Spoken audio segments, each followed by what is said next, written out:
welcome to our round 12 review and our round 13 preview. On my right, I have Naomi Williams of the netball, and on my left, Keith Anderson from the Warren Druin Gazette to offer his insightful thoughts on our league. Anyway, round 12 was quite interesting, Keith.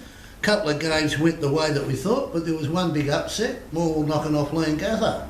Well, don't think it's quite an upset. I think we both tipped them last week, so can't see that as an upset. It's just a couple of good judges.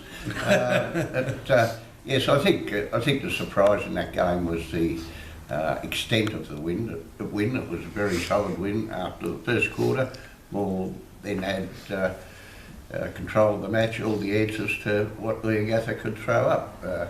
Leongatha are a little bit down on manpower at the moment, or they were last week and the last couple of weeks, whereas I think one of the reasons for Morwell's good run is that they've been able to hold a pretty stable side together, and they haven't had key injuries out. They've got a few back after those first few rounds, so they're going very nicely. But a great win to Morwell. They look not only finalists now, but they might worry a few when they get there.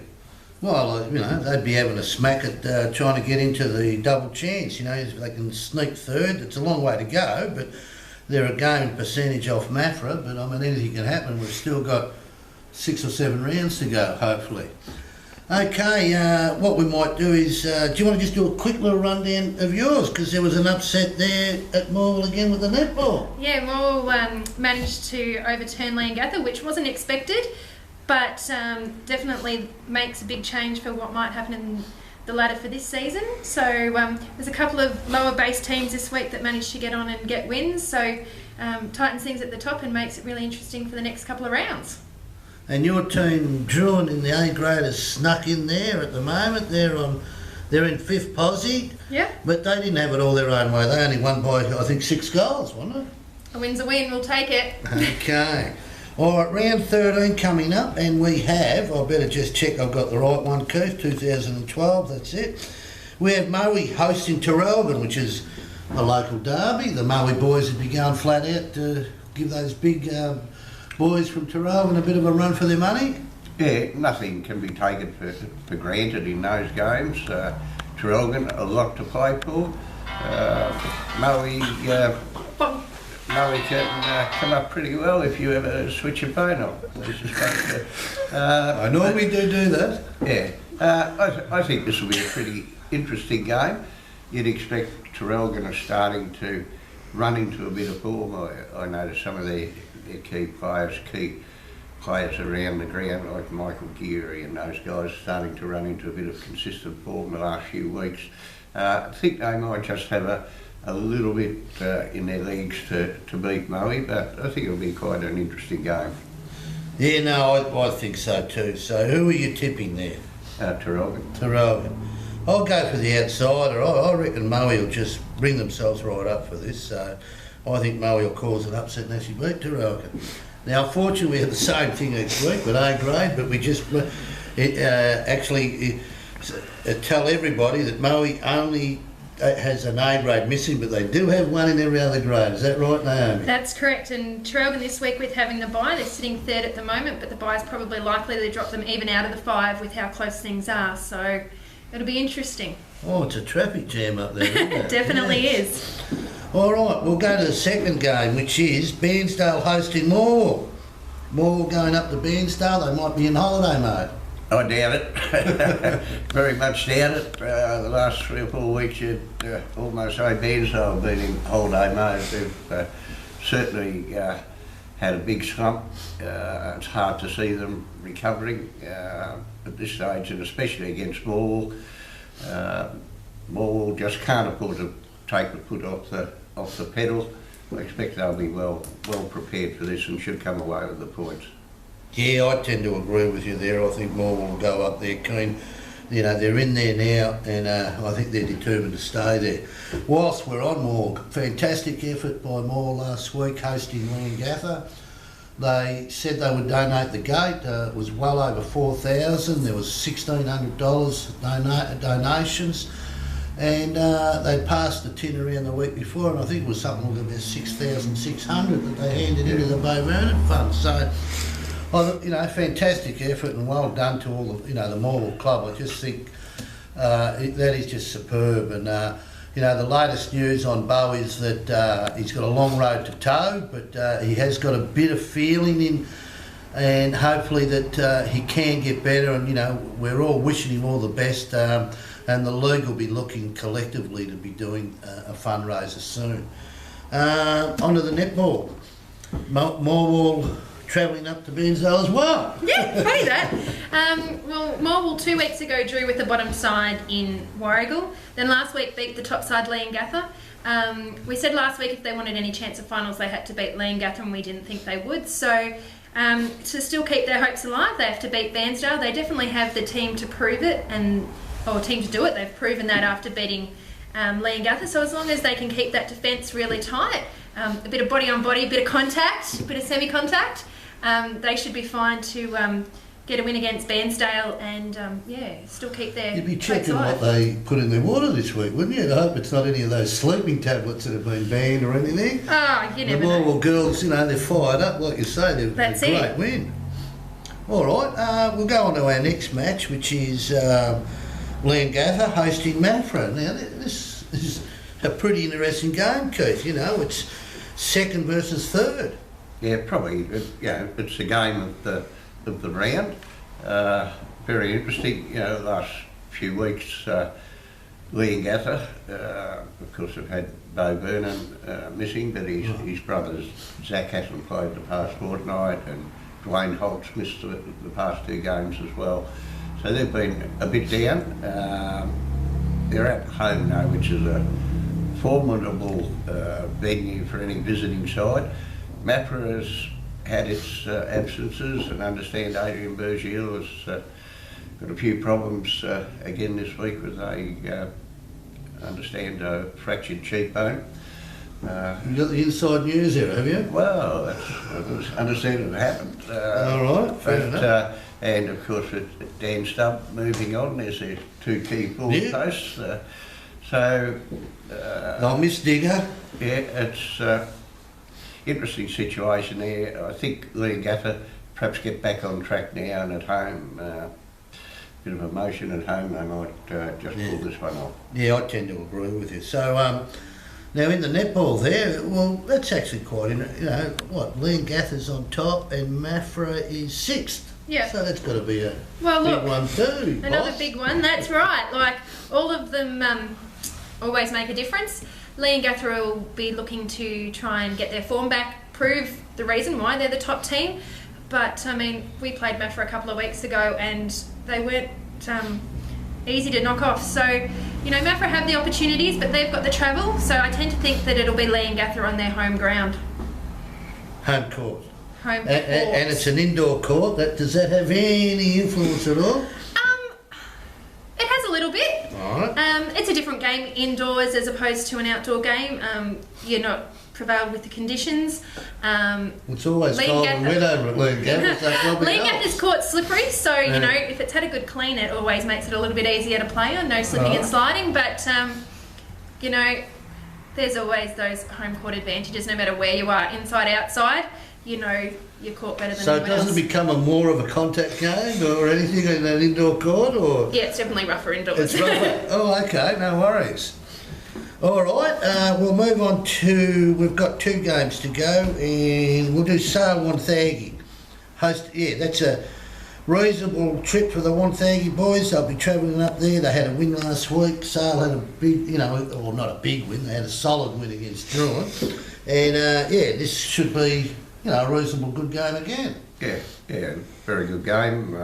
Sale is certainly setting the pace, and it's pretty hard to tip against them. They've got a very well-structured, well-balanced side. Yes.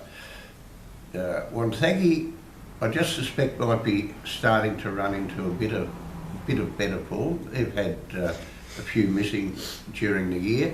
I noticed last week that their number 1 ruckman, Earl Shaw, had a run in the reserves, so he's on the way back and he's very important to them.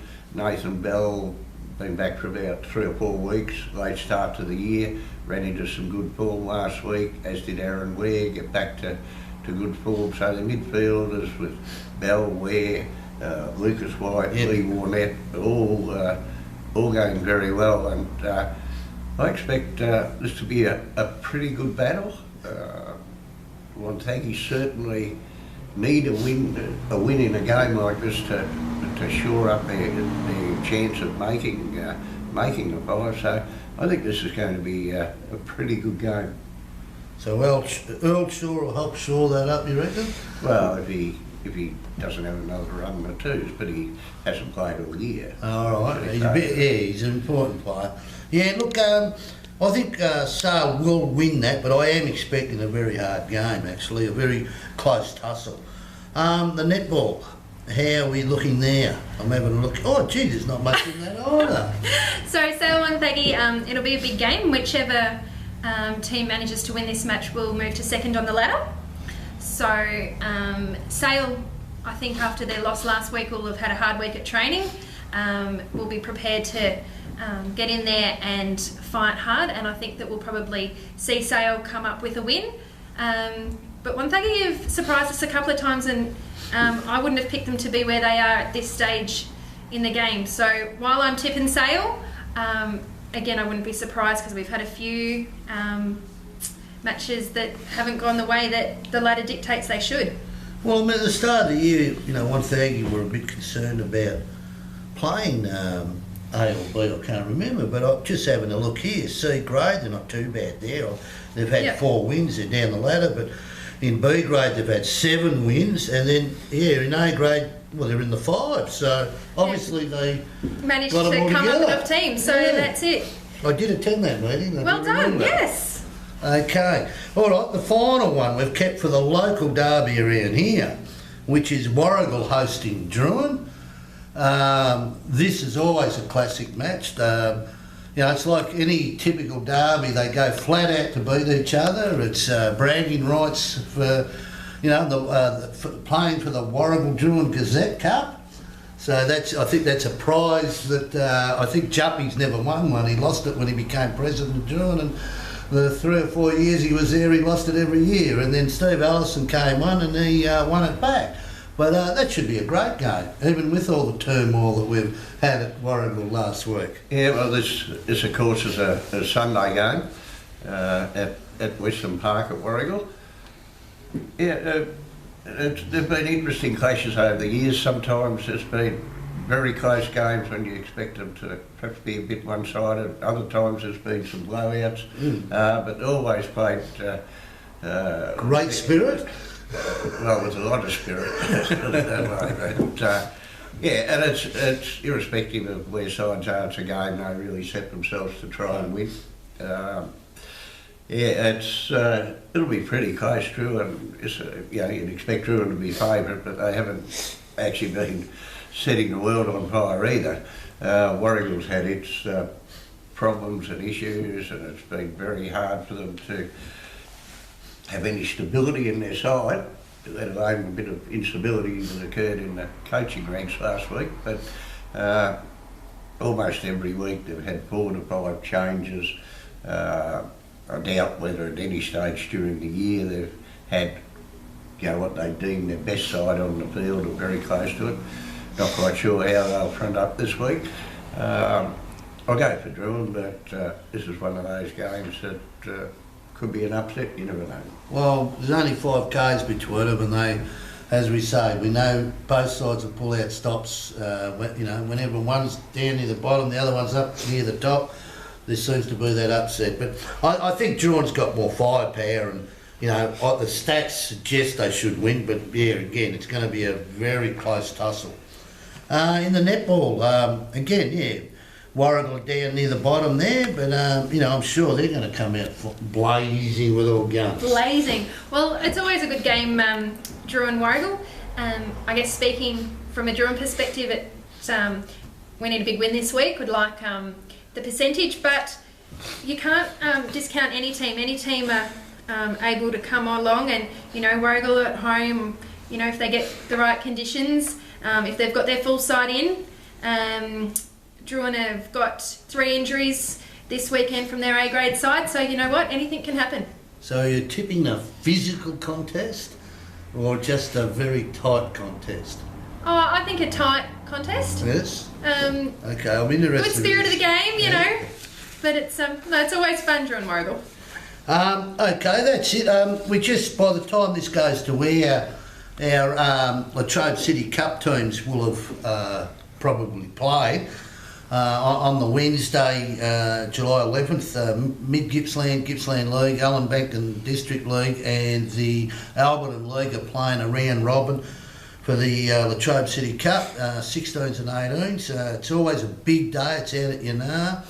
If anybody gets up in the morning and this happens to be on the website, well, you know, and you hear this, just shoot out to Yanar. We have our first game in the under-16s at 9:30. And play 3 under-18s and 3 under-16s. There's a full day of footy, so yeah, we're hoping we can bring home the chocolates there, and hopefully our interleague's been very successful. But for now, thank you very much. We'll let Keith get back to bed and bottle of whiskey, etc. And Naomi's got tea for someone, so good luck, Naomi, and we'll see you later. Yeah.